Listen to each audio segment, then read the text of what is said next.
Guys, অনেক দিন পরে বাড়িতে আসলাম। তো বাড়িতে আসার পরে এখন পর্যন্ত বাড়ির গাছের আম খাওয়া হয় নাই। আর এইটা হচ্ছে আমাদের ছাদ। তো আমাদের ছাদ থেকেই আম পাওয়া যায়। দেখি আজকে কোনো আম পাওয়া যায় কিনা। যদি আম পাওয়া যায়, পাকা কোনো আম, তাহলে আপনাদের জানাবো।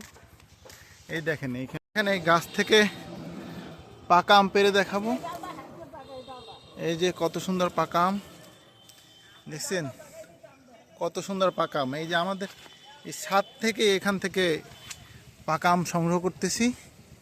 এটাও পাকবে, এখনো পাকে না, এটা থাক।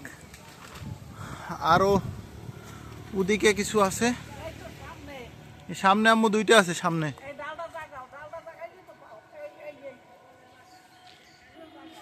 তো এইটা হচ্ছে আমাদের ছাদ। এইখান থেকে আমরা মানে এই আম সংগ্রহ করলাম। আর এটা হচ্ছে আমাদের আমড়া গাছ। হ্যাঁ আম্মু, এখানে আবার এই যে মাঝখানে কত সুন্দর ফুলও আছে। ওই যে আম আছে, দেখতেছি।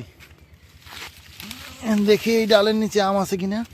হ্যাঁ আছে, অনেকগুলো আছে, কিন্তু এগুলো পাকে না এখন আম্মু, এগুলো কাঁচা। আর এই উপরে দুইটা আম আছে, টুকরা দাও, টুকরা দিলে এই দুইটা আম পাইরে দিই। এই যে পাকা পাকা দুইটা আম আছে, পাকা একদম গাছ পাকা, সেই পাকা আমগুলো। তো এইগুলো পারা হয়েছে, তো এখনো খাই নেই। তো খাইয়া টেস্ট করে দেখতে হবে। খাওয়ার আগে একটু ভালো মতন ধুয়ে নিতে হবে। এবার একটু পাকা আমটা খেয়ে দেখি যে কেমন। পেকে একদম টকটকা, একদম অরিজিনাল, ফরমালিন ছাড়া, ফরমালিন মুক্ত। কালারটা দেখেন, এত সুন্দর কালার দেখছেন, আমের কালারটা দেখেন।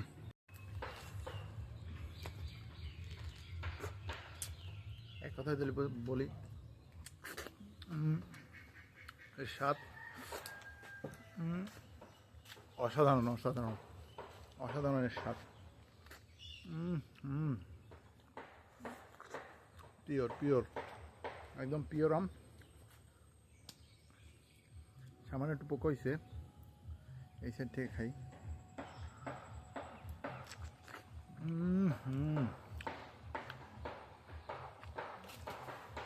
সেই এখানে আরও তিনটে আছে, এই তিনটাও খাবো।